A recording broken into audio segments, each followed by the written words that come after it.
Vamos a darle continuidad a los contenidos del área de filosofía y nos vamos a encontrar y adentrarnos a la filosofía antigua.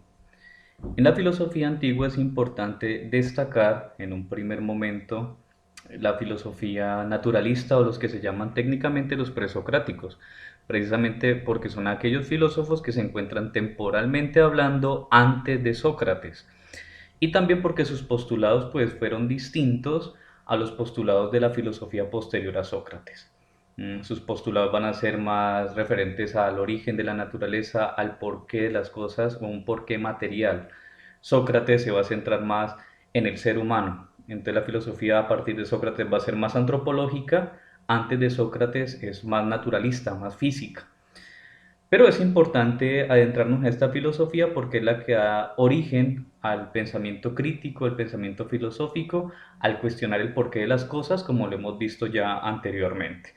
La edad antigua de la filosofía la podemos datar cronológicamente hablando entre el siglo sexto y el siglo quinto antes de Cristo. Hablar de filosofía antigua es hablar de los grandes pensadores y aquellos que ustedes más adelante conocerán, por ejemplo, como los clásicos. Estamos hablando de Sócrates, de Platón y de Aristóteles. Pero antes de ellos, antiguamente, habían otros filósofos que los precedieron y que prepararon el camino del discurso filosófico. La figura central de toda la filosofía antigua es Sócrates. Y Sócrates, como lo hemos visto ya en la lectura, por ejemplo, del libro del Mundo de Sofía, es un ser especial, en muchos momentos incluso comparado con Jesucristo, dado que su personalidad no escribió nada, su sabiduría y su estilo de vida fueron muy semejantes a este personaje histórico también de Jesucristo, se compara mucho con él. Pero es central en la filosofía antigua porque Sócrates va a hacer surgir lo que se llama la reflexión antropológica o la reflexión en torno al hombre en la filosofía. Ahora, hablar de los presocráticos entonces es hablar de esos filósofos que precedieron a Sócrates, que estuvieron antes. Tales de Mileto, Anaximandro, Anaxímenes, Heráclito, Parménides, la escuela pitagórica, los atomistas como Demócrito y Leucipo, son algunos ejemplos de esos primeros filósofos dentro del estudio de la filosofía antigua. Su reflexión ya no va a ser antropológica como lo será la de Sócrates, sino que es una reflexión natural, física o técnicamente hablando cosmológica. ¿Por qué decimos cosmológica? Porque se refiere al orden del espacio de la naturaleza. En ese sentido, sus reflexiones son en torno al mundo que los rodea. Entonces, me interesa que tengamos presente esa filosofía antigua, pero que nos adentremos sobre todo al estudio de los naturalistas. Y por eso vamos a empezar con un cuadro sintético y después vamos explorando más profundamente lo que es la filosofía presocrática. En un primer momento nos encontramos con la figura de Tales de Mileto. Hablar de Tales de Mileto en el sentido físico es hablar del filósofo que promulgó como principio de la realidad del agua. Y para él este elemento era aquel elemento que originaba la vida, era el principio de todas las cosas. Y sobre todo pensando que la tierra flotaba sobre el agua. Era como el gran argumento para considerar el agua como el principio de todas las cosas. Anaximandro viene a hablarnos de un principio que va a llamar el apeiron. Técnicamente traduciría lo que es indeterminado.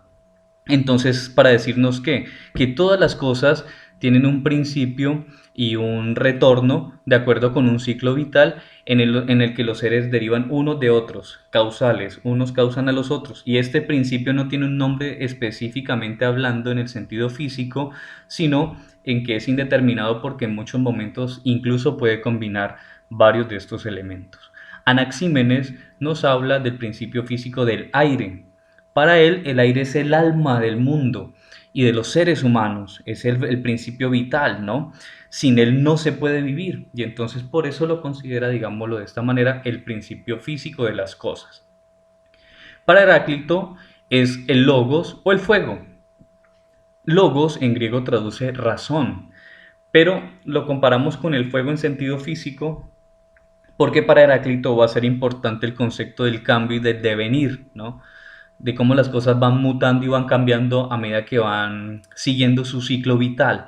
¿M? Esos cambios en la naturaleza los podemos percibir y son evidentes ante la razón, ¿no? Entonces, precisamente el fuego físicamente describe de la mejor manera el cambio, ¿no? Porque todo lo que es sujeto al fuego, pues se transforma. Parménides nos viene a hablar ya no de un sentido tan físico, sino más bien un sentido existencial, y para él el principio de todas las cosas va a ser el ser. Más o menos podríamos decirlo que es aquel principio que brota del pensamiento, ¿no? Y por eso equivale el ser al pensar. Y en ese sentido, ese sería el origen del devenir y del principio de las cosas. Para los pitagóricos, encabezados por su fundador de esta escuela filosófica y matemática, Pitágoras, el principio de todas las cosas es el número. Los conceptos matemáticos se consideran conceptos puros y poseen validez fuera del tiempo. Son eternos, no son creados, no perecen, no tienen movimiento, y el mundo tiene orden precisamente gracias al establecimiento numérico. Empédocles va a querer hacer una síntesis de los elementos naturales o de los cuatro principios naturales: agua, tierra, aire y fuego.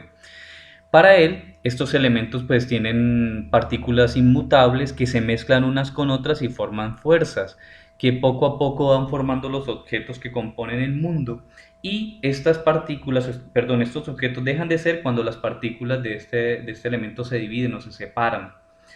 Para Demócrito y Leucipo, su compañero, filósofos y también catalogados como físicos, el principio de todas las cosas eran los átomos. Estos átomos pues tenían la cualidad de hacer que las cosas fueran lo que eran, ¿no? Y de darle las características como magnitud, figura, posición y orden. La palabra átomo en griego significa aquello que no tiene división. Entonces era como ir al fondo de la cosa, a lo más primordial, a lo que ya no admitiera ningún tipo de división. Sabemos que contemporáneamente hablando el átomo es muy diminuto, es una partícula ínfima del ser, pero que sí se puede dividir, ¿no? Que hay partículas que lo dividen. Conocemos los electrones, los protones, los neutrones, protinos y otras mini partículas que dividen el átomo. Anaxágoras viene a hablarnos de otro principio que no es tan físico, sino que radica más en la inteligencia y en la razón, y es precisamente ese, el nous, o la inteligencia. Y para él este es el principio del orden, pero también, digamos, el principio que anima y que le da individualidad a las cosas que constituyen el orden armonioso del universo. Esta inteligencia tiene un origen y es el origen en el entendimiento divino. Por eso se considera la sustancia primaria o primordial del orden de las cosas. Haciendo esta breve introducción para que nos quedara claro cuál es el principio para cada uno de estos filósofos, cómo lo explicaba muy sencillamente, adentrémonos a algunos elementos que me parecen importantes. Antes de Sócrates, los filósofos estaban en búsqueda del principio último de todas las cosas. Y esto en griego se llama arché o arqué. Ambos conceptos son válidos. Este arjé hacía referencia al origen y al principio de todo, ¿no? Era lo que le daba fuerza, vitalidad a las cosas. Ese principio era el que querían encontrar estos griegos antes de Sócrates. Esa realidad fundamental de donde se derivaban todas las cosas. Y estos principios los quisieron explicar desde la física o desde la naturaleza. Por eso nos encontramos hace un momento con la explicación como, por ejemplo, Tales hablaba del agua, Heráclito del fuego, otros del aire, para hablar de que eran el principio natural que originaba la existencia de las demás cosas. Ahora, el principio no significaba que fuera toda la realidad. El principio sería el origen de esa realidad. Y entonces venía a ser la razón, ¿no? La razón la que era capaz de conocer este principio.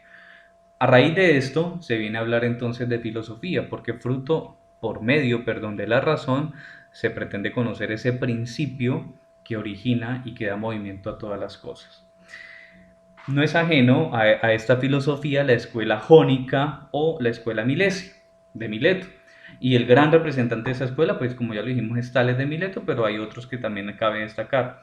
El desarrollo del pensamiento de esta escuela lo podemos ubicar en los inicios de la filosofía antigua, es decir, en el siglo VI antes de Cristo, donde Lo que se buscaba era una explicación racional del mundo y sobre todo una explicación racional del mundo que superara los mitos y las explicaciones fantasiosas y sobrenaturales que habían surgido del mundo griego en la literatura y también a través de la religión. Ahora, a este movimiento filosófico se le llama el famoso paso del mito al logos, elemento y capítulo que yo creo que ya ha quedado claro entre ustedes porque se ha desarrollado en muchos momentos en clase y en las lecturas de profundización.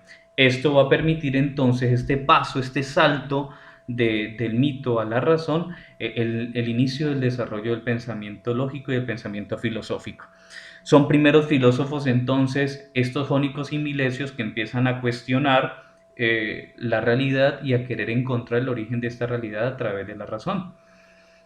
Jonia podríamos ubicarlo hoy geográficamente hablando en la actual Turquía para que nos ubiquemos más o menos geográficamente. Ahora, la constitución del mundo o su elemento primordial era lo que les importaba, era encontrar ese elemento que era el fundamento y la base de toda la realidad. Para el primero de ellos, Tales de Mileto, ese elemento primordial fue el agua, ¿no? Porque consideraba que todas las cosas dependían del agua, estaban constituidas por agua e incluso la tierra navegaba o estaba sobre el agua.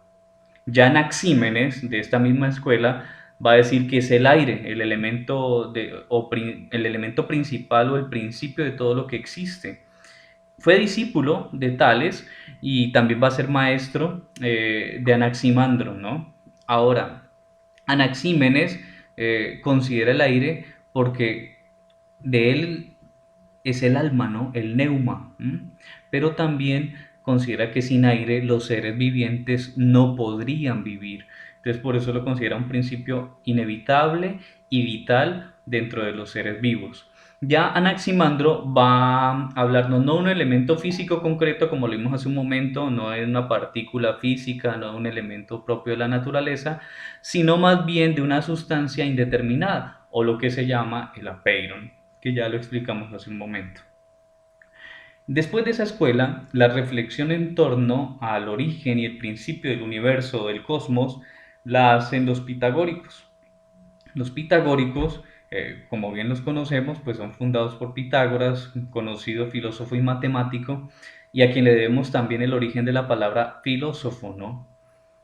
A Pitágoras en la antigüedad se le titulaba de sabio y la gente lo alababa por ser sabio, hasta que un día se cansó de eso y dijo que él no era un sabio, no era un sofos, sino que él era un filósofo, es decir, un amante de la sabiduría.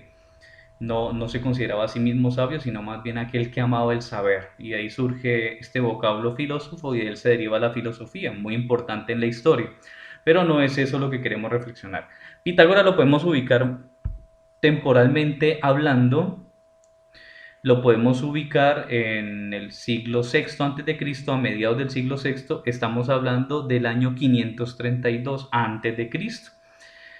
Lo podemos ubicar en Crotona, o lo que hoy es la Italia meridional. Ahí podemos ubicar la escuela pitagórica. Tiene la particularidad los pitagóricos no solamente de ser un movimiento filosófico y matemático, sino que también se les consideraba un movimiento de corte religioso, de estilo religioso. Mm, Se basaron mucho en el silencio, en el estudio, en la reflexión, en el autodominio. Eran los principios que dominaban esta escuela. Para los pitagóricos, el elemento constitutivo de las cosas era el número. ¿Y el número por qué? Porque proporcionaba orden, proporcionaba armonía, proporción a las cosas. Entonces el universo estaba constituido precisamente por el balance que concedían los números. Mm, Es por eso que todo lo quieren explicar desde las matemáticas, por su exactitud y por su regularidad. El elemento entonces más íntimo o más profundo de las cosas va a ser el número. Combinar distintas unidades es lo que hacía que surgieran cosas diferentes o compuestos distintos, ¿no? Es decir, combinar proporciones numéricas hacía que surgieran nuevas realidades. Esa era la explicación, por ejemplo, para la diversidad que daban los pitagóricos. Ya si empezaron también a hacer un poco una reflexión antropológica que profundizará Sócrates y después Platón, y es la constitución del hombre. Consideraban al hombre como un ser constituido por cuerpo y alma. Es decir, aquí empieza el movimiento de la explicación dualista de la constitución del hombre, alma y cuerpo. También tenemos que hablar entonces de otro filósofo muy importante y sobre todo en cuanto a la reflexión en torno al ser, y es Parménides. Parménides pertenece a una escuela llamada la escuela de Elea, muy familiar con la escuela de Milesia.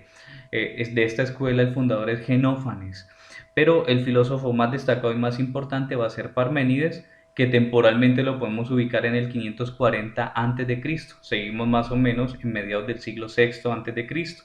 Para él, el elemento constitutivo de toda la realidad o el principio fundante de toda la realidad es el ser. El ser en cuanto que es eterno e inmutable, es decir, no está condicionado por el tiempo ni por el cambio. Entonces, ¿cómo descubrir el ser? Para Parmenides el ser solo se puede descubrir a través de la inteligencia y precisamente a través de la propiedad que hace que todas las cosas existan, ¿no? Porque ser lo podemos equiparar con existencia, que estén presentes, que sean reales, es decir, que una cosa sea.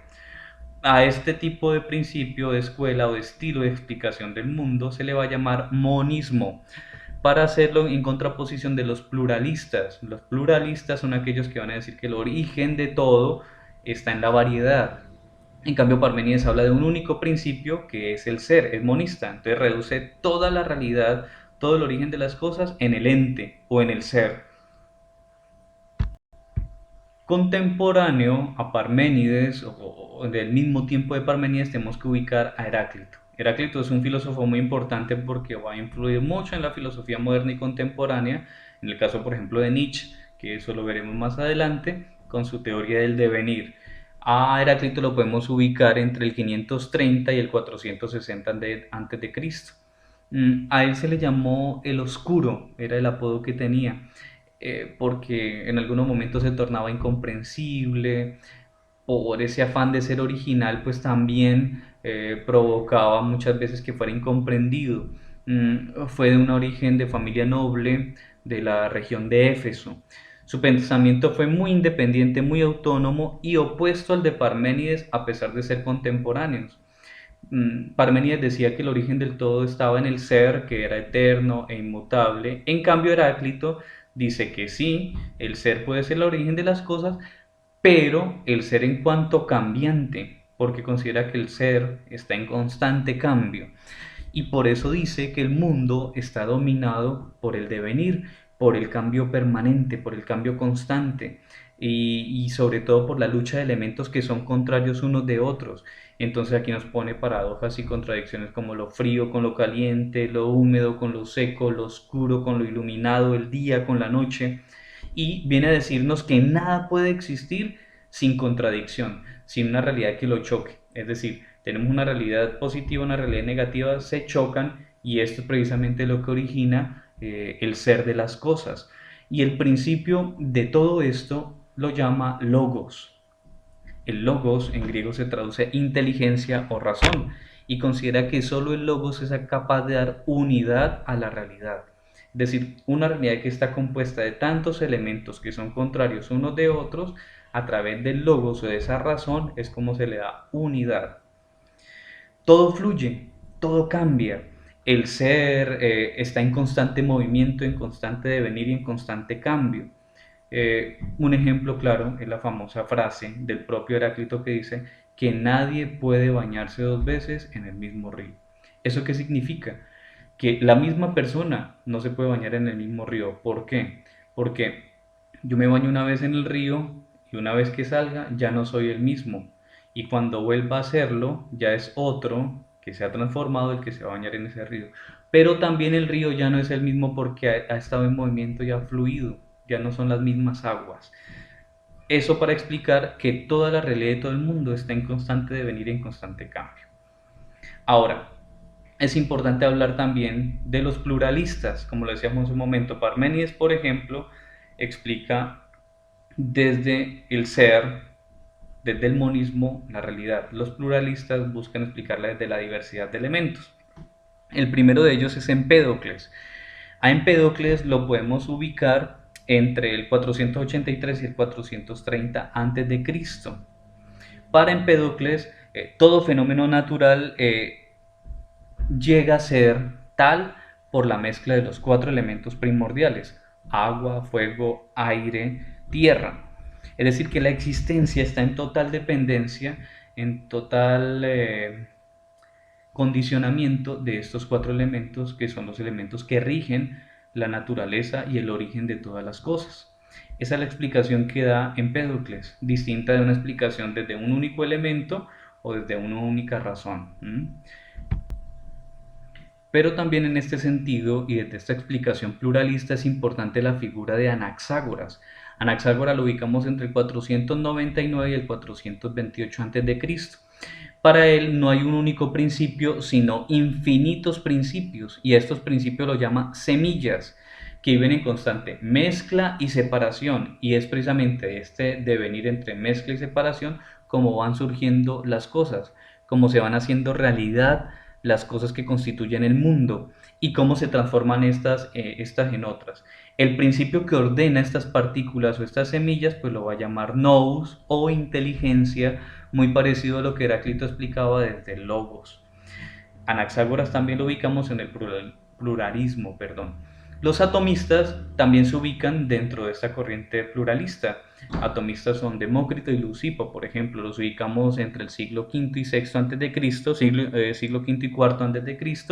Su pensamiento va a ser más materialista, plural desde luego, y van a decir, Demócrito principalmente, que la realidad está compuesta por átomos. ¿Y cuál es la realidad profunda de los átomos? Dice que son infinitos en número, que son eternos, no tienen tiempo, que son iguales en cualidad, pero no en cantidad. Por eso las cosas son distintas, por ejemplo, en tamaño, en figura, en posición, en peso. Hacen los átomos que las cosas varíen, ¿no? Fruto del movimiento que estos tienen y que cambian de lugar constantemente, pues le dan también la capacidad de movimiento a las cosas que existen, la vida. Los átomos están esparcidos por el espacio, ¿no? Y constituyen dos elementos que son fundamentales de la realidad para los atomistas. Los átomos, desde luego, que constituyen las cosas, y el vacío, ¿no? Que sería lo contrario, lo que es el no ser. Ahora, el hombre, para los atomistas, es un ser muy material, su visión es muy materialista, por eso dicen que el alma humana no es inmaterial, sino que más bien es una realidad compuesta por átomos, es decir, que es una realidad también material. Para ellos incluso los dioses vienen a ser agrupaciones de átomos. Entonces vemos el alcance de esta filosofía. Las características propias del átomo entonces son que es indivisible, lo que significa la palabra átomo, a sin división, no, átomo indivisible, y que son individuales, y por eso cada cosa es distinta de otra. Así cerramos entonces este primer ciclo introductorio de los filósofos presocráticos que antecedieron a Sócrates y que reflexionaron sobre todo en torno a la naturaleza. Para eso va a ser importante entonces tener en claro los conceptos básicos y los elementos primordiales del inicio de la filosofía antigua. Ya en clase y también en la lectura que hemos hecho del mundo de Sofía hemos visto estos filósofos, pero también ya vimos a Sócrates. Entonces, quedando entendido este punto, espero que podamos realizar la actividad que está en los anexos de las tareas, que va a consistir en algo muy sencillo a través de mapas conceptuales y algunos cuadros que vamos a elaborar. La hacemos bien, llevamos los apuntes de esta clase también al día, y luego nos adentraremos ya, habiendo visto a Sócrates y habiendo quedado entendido, a ver a Platón, otro de los grandes clásicos de la filosofía antigua. Espero se encuentren bien y que los puntos hayan quedado claros. Para dudas, les recuerdo los medios para poder solucionar las inquietudes.